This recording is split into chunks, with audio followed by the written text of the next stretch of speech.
The Curious Incident of the Dog in the Nighttime by Mark Haddon. Chapter 113. My memory is like a film. That is why I'm really good at remembering things, like the conversations I have written down in this book and what people are wearing and what they smelled like, because my memory has a smell track, which is like a sound track. And when people ask me to remember something, I can simply press rewind and fast forward and pause, like on a video recorder, but more like a DVD player, because I don't have to rewind through everything in between to get to memory of something that happened a long time ago. And there are no buttons either, because it is happening in my head. If someone says to me, "Christopher, tell me what your mother was like," I can rewind to lots of different scenes and say what she was like in those scenes. For example, I could rewind to 4 July 1992 when I was 9 years old, which was a Saturday, and we were on holiday in Cornwall. In the afternoon, we were on the beach in a place called Pulpero, and Mother was wearing a pair of shorts and made out of denim, and a light blue bikini top, and she was smoking cigarettes called Consulate, which were mint flavor, and she wasn't swimming. Mother was sunbathing on a towel which had red and purple stripes, and she was reading a book by Georgette Heyer called The Masqueraders. And then she finished sunbathing and went into the water to swim, and she said, "Bloody, Nora, it's cold." And she said I could come and swim too, but I don't like swimming because I don't like taking my clothes off. And she said I should just roll up my trousers and walk into the water a little way, so I did. And I stood in the water, and Mother said, "Look, it's lovely." She jumped backwards and disappeared into the water, and I thought a shark had eaten her, and I screamed, and she stood up out of the water again and came over to where I was standing and held up her right hand and spread her fingers out in a fan and said, "Come on, Christopher, touch my hand. Come on now, stop screaming. Touch my hand. Listen to me, Christopher, you can do it." And after a while I stopped screaming and I held up my left hand and spread my fingers out in the fan, and we made our fingers and thumbs touch each other. And my mother said, "It's okay, Christopher, it's okay. There aren't any sharks in Cornwall." And then I felt better. Except I can't remember anything before I was about 4 because I wasn't looking at things in the right way before then, so they didn't get recorded properly. And this is how I recognize someone if I don't know who they are. I see what they are wearing. If they have a walking stick, or funny hair, or a certain type of glasses, or they have a particular way of moving their arms, and I do a search through my memories to see if I have met them before. And this is also how I know how to act in difficult situations when I don't know what to do. For example, if people say things which don't make sense, like "see you later, alligator," or "you'll catch your death in that," I do a search and see if I've ever heard someone say this before. And if someone is lying on the floor at school, I do a search through my memory to find a picture of someone having an epileptic fit, and then I compare the picture with what is happening in front of me so I can decide whether they're just lying down and playing a game or having a sleep, or whether they are having an epileptic fit. And if they're having an epileptic fit, I move any furniture out of the way to stop them from banging their head, and I take my jumper off and I put it underneath their head, and I go and find a teacher. Other people have pictures in their heads too, but they're different because the pictures in my head are all pictures of things which really happened. But other people have pictures in their heads of things which aren't real and didn't happen. For example, sometimes Mother used to say, "If I hadn't married your father, I think I'd be living in a little farmhouse in the south of France with someone called Jean. And he'd be, a local handyman. You know, doing painting and decorating for people, gardening, building fences. And we'd have a veranda with figs growing over it, and there would be a field of sunflowers at the bottom of the garden and a little town on the hill in the distance. And we'd sit outside in the evening and drink red wine and smoke Gaulois cigarettes and watch the sun go down."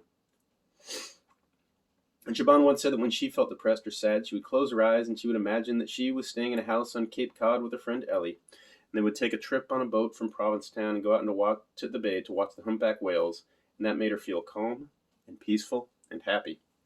And sometimes when someone has died like Mother died, people say, "What would you want to say to your mother if she was here now?" Or "What would your mother think about that?" Which is stupid, because Mother is dead, and you can't say anything to people who are dead, and dead people can't think. And Grandmother has pictures in her head too, but her pictures are all confused, like someone has muddled the film up, and she can't tell what happened in what order. So she thinks that dead people are still alive. She doesn't know whether something happened in real life or whether it happened on television. Chapter 127. When I got home from school, Father was still out at work, so I unlocked the front door and went inside, took my coat off. I went into the kitchen and put my things on the table, and one of the things was this book, which I had taken into school to show to Shaban. I made myself a raspberry milkshake and heated it up in the microwave, and then went through to the living room to watch one of my Blue Planet videos about life in the deepest parts of the ocean. The video was about the sea creatures who live around sulfur chimneys, which are underwater volcanoes where gases are ejected from the Earth's crust into the water. Scientists never expected there to be any living organisms there because it was so hot and so poisonous, but there are whole ecosystems there. I like this bit because it shows you that there is always something new that science can discover, and all the facts that you take for granted can be completely wrong. And also I like the fact that they are filming in a place which is harder to get to than the top of Mount Everest, but is only a few miles away from sea level. It is one of the quietest and darkest and most secret places on the surface of the Earth, and I like imagining that I'm there sometimes in a spherical metal submersible with windows that are 30 centimeters thick to stop them from imploding under the pressure. And I imagine that I'm the only person inside it, and that it is not connected to a ship at all, but can operate under its own power, and I can control the motors and move anywhere I want to on the seabed, and I can never be found. Father came home at 5:48 p.m. I heard him come through the front door. Then he came into the living room. He was wearing a lime green and sky blue check shirt, and there was a double knot on one of his shoes, but not on the other. He was carrying an old advert for Fussel's milk powder, which was made of metal and painted with blue and white enamel and covered with little circles of rust, which were like bullet holes, but he didn't explain why he was carrying this.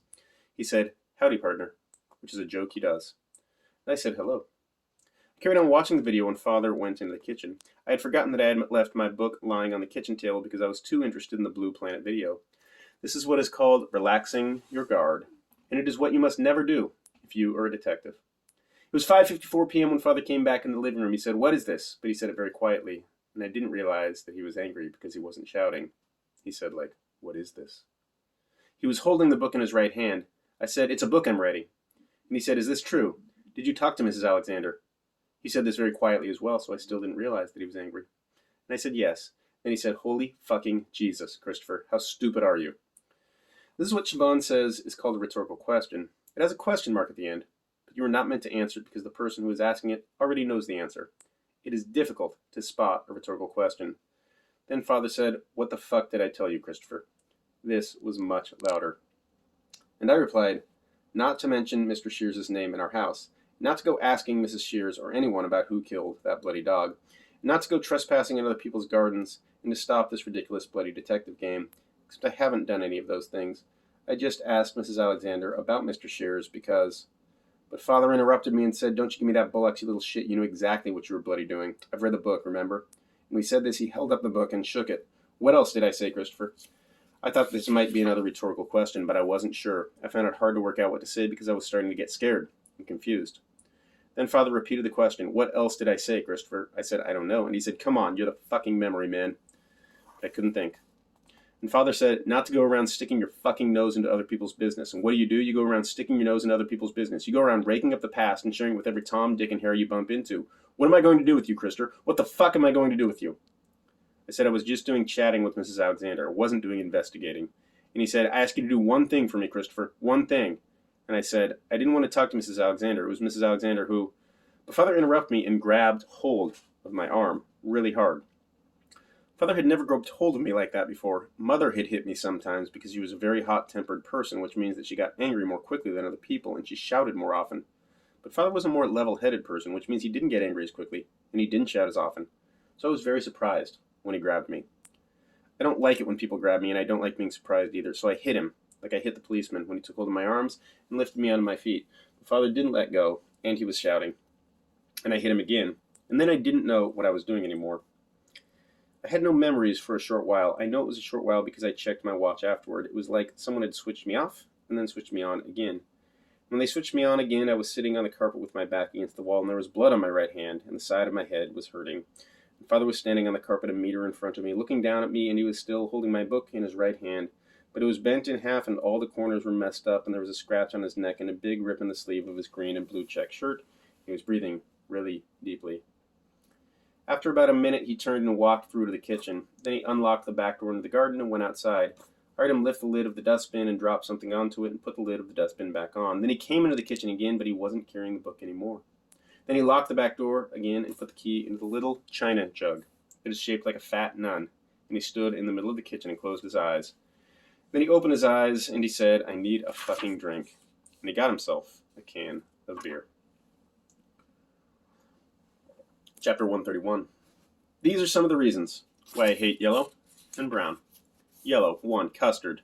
2. Bananas. Bananas also turn brown. 3. Double yellow lines. 4. Yellow fever, which is a disease from tropical America and West Africa, which causes a high fever, acute nephritis, jaundice, and hemorrhages, and it is caused by a virus transmitted by the bite of a mosquito called Aedes aegypti, which used to be called Stegomyia fasciata, and nephritis is inflammation of the kidneys. 5. Yellow flowers. Because you get hay fever from flower pollen, which is one of 3 sorts of hay fever, and the others are from grass pollen and fungus pollen, and it makes me feel ill. 6. Sweet corn, because it comes out in your poo and you don't digest it, so you're not really meant to eat it, like grass or leaves. Brown. 1. Dirt. 2. Gravy. 3. Poo. 4. Wood.